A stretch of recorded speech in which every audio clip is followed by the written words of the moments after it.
नमस्कार दोस्तों, राधे राधे। स्वागत है आपका मेरे इस चैनल माँ धर्मगंगा में। आज हम भगवान श्री गणेश की कथा सुनेंगे। कथा अगर पसंद आए तो कथा को एक लाइक और चैनल को सब्सक्राइब करना ना भूलें। भगवान श्री गणेश की पूजा हर पूजा से पहले की जाती है। महिलाएं खासकर अपने पति की लंबी आयु के लिए भगवान श्री गणेश की पूजा करती हैं।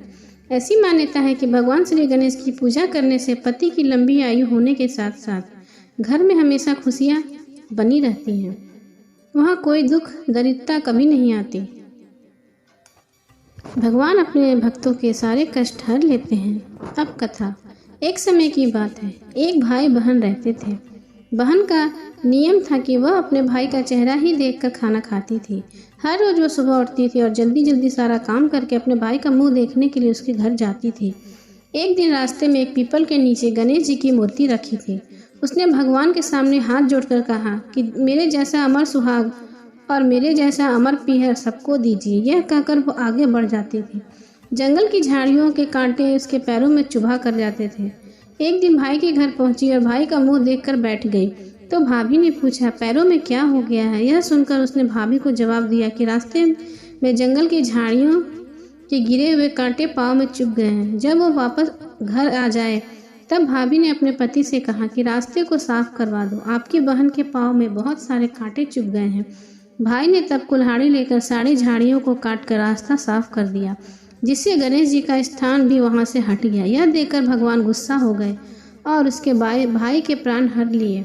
लोग अंतिम संस्कार के लिए जब भाई को ले जा रहे थे तब उसकी भाभी रोते हुए लोगों से कह रही थी, थोड़ी देर रुक जाओ, उसकी बहन आने वाली है।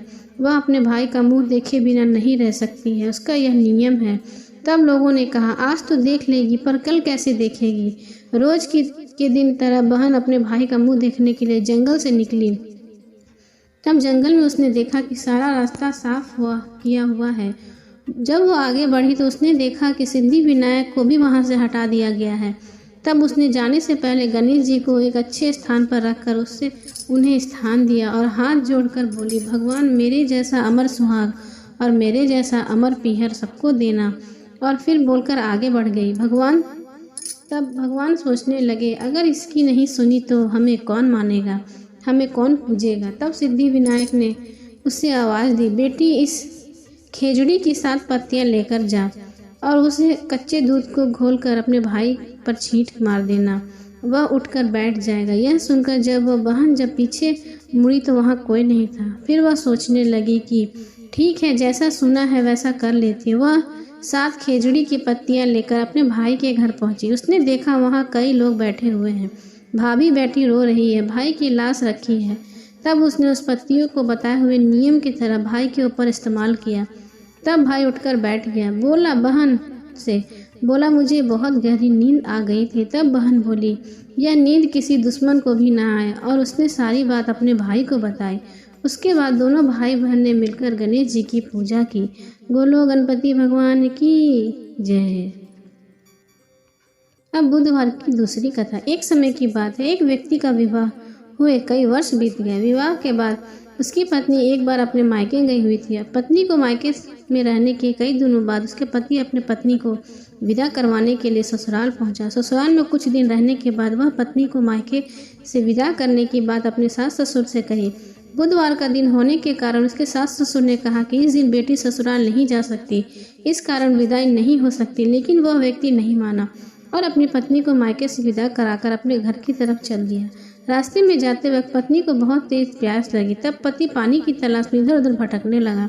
काफ़ी देर के बाद जब वह पानी लेकर वापस लौटा तो उसने देखा कि पत्नी के पास उसकी वेशभूषा में कोई अन्य व्यक्ति पत्नी संग बैठकर बातें करता हुआ दिखाई दिया। दोनों व्यक्ति आपस में लड़ने लगे। पहले व्यक्ति ने गुस्से में दूसरे व्यक्ति से पूछा कि वह कौन है और यहाँ उसकी पत्नी के साथ बैठकर बातें क्यों कर रहा है। फिर आपस में लड़ने लगे। दूसरे व्यक्ति ने कहा कि यह मेरी पत्नी है। दोनों के बीच भयानक लड़ाई होने लगी। तब वहां पर कुछ सिपाही आ गए और स्त्री से उसके असली पति के बारे में पूछने लगे। दोनों व्यक्ति को देखकर स्त्री हैरान हो गई कि कौन मेरा पति है। वह दुविधा में पड़ गई क्योंकि दोनों एक जैसे ही लग रहे थे। अब पहला व्यक्ति परेशान होकर मन में कहा कि भगवान, ये आपकी कैसी लीला है। तभी आकाशवाणी हुई, बुधवार के दिन पत्नी को विदा करवाकर नहीं ले जाना चाहिए था। यह सब सुनकर पहला व्यक्ति समझ गया कि भगवान बुद्ध की लीला है। फिर वह व्यक्ति बुद्ध देव से प्रार्थना करने लगा और क्षमा मांगने लगा। फिर फौरन ही बुद्ध देव अंतर ध्यान हो गए और उस व्यक्ति को अपनी पत्नी मिल गई। तभी से हर दिन बुधवार के दिन भगवान गणेश की पूजा होने लगी। बोलो गणपति भगवान की जय।